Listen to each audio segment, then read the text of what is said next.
అదరగొట్టే కారం రంగు రుచి ఆచి కారం పొడి.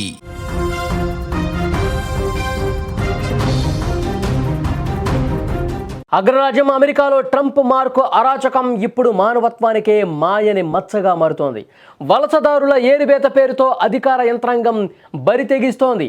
కరుడుగట్టిన నేరస్తులను పట్టుకోవాల్సిన అధికారులు అభం శుభం తెలియని 5 ఏళ్ల చిన్నారిని బందీగా చేసుకోవటం చూస్తుంటే ఇది ప్రజాస్వామ్యమా లేక నియంతృత్వమా అన్న అనుమానం తప్పకుండా కలుగుతుంది. వలసదారులపై ఉక్కుపాదం మోపుతున్న క్రమంలో ఏకంగా 5 సంవత్సరాల చిన్నారిని కూడా వదలలేదు. ఇమిగ్రేషన్ అధికారులు ఆ 5 సంవత్సరాల చిన్నారిని అదుపులోకి తీసుకోవటం అంతర్జాతీయంగా పెను సంచలనం రేపుతోంది.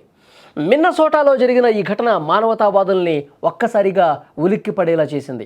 ప్రీ స్కూల్ నుంచి ఇంటికి వెళుతున్న ఒక 5 ఏళ్ల బాలుణ్ణి అతని తండ్రిని ఫెడరల్ అధికారులు అకస్మాత్తుగా అదుపులోకి తీసేసుకున్నారు.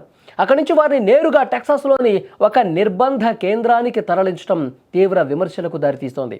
ఆ చిన్నారి ఫోటోలు సోషల్ మీడియాలో వైరల్ అవుతున్నాయి. అవి చూస్తుంటే నిజంగా గుండె తరుక్కుపోతుంది. అభంశుభం తెలియనటువంటి అమాయక చిన్నారులు ఏం చేశారు? అధికారులకి కనీసం మానవత్వం ఉందా లేదా?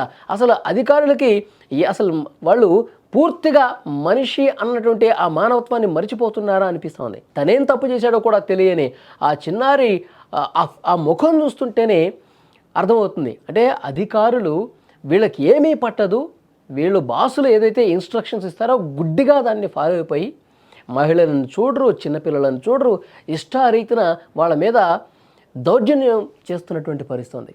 మనిషిలో కొద్దిగైనా మానవత్వం చచ్చిపోయిందా అనిపిస్తుంది. అక్కడ దేశ రాజు అదేవిధంగా ఉన్నాడు. దేశ రాజు అంటే ఆ దేశానికి అధ్యక్షుడు డొనాల్డ్ ట్రంప్ వ్యవహరిస్తున్న తీరు, వాళ్ళు మంది మార్బులంతో ఈ విధంగా జనం మీద పడిపోయి పసిపిల్లలను కూడా ఇంత దుర్మార్గంగా తమ అదుపులోకి తీసుకుంటున్నారంటే నిజంగా చాలా బాధాకరమైనటువంటి విషయం. నాన్న చేయి పట్టుకుని లోకాన్ని చూడాల్సినటువంటి వయసులో అధికారుల కరకు చూపుల మధ్య ఆ పసిగుండె ఎంతలా వెలువెల్లాడిపోయిందో ఒక్కసారి అర్థం చేసుకోండి. ఈ ఘటనపై హోమ్ల్యాండ్ సెక్యూరిటీ విభాగం స్పందించింది.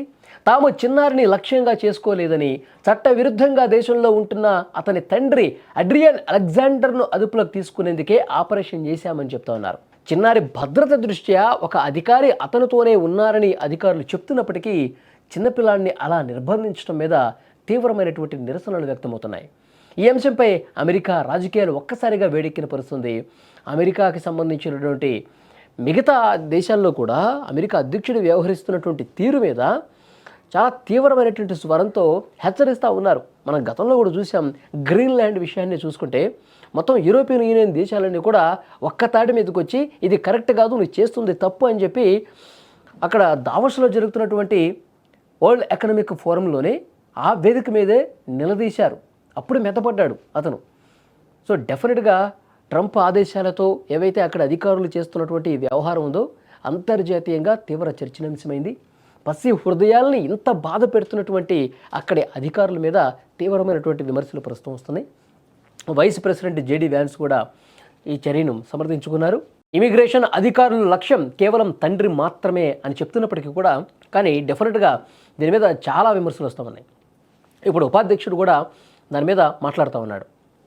కేవలం తండ్రి మీదే అదుపులోకి తీసుకున్నాం, కానీ అక్కడ పిల్లవాడు ఉన్నాడు కాబట్టి ఆ పిల్లవాడి సంరక్షణ కూడా చూసుకోవాల్సిన బాధ్యత అధికారుల మీద ఉంది కాబట్టి ఈ చర్య తీసుకున్నామని చెప్తున్నారు. మరోవైపు మాజీ వైస్ ప్రెసిడెంట్ కమలా హ్యారిస్ ఈ ఘటనను తీవ్రంగా ఖండించింది.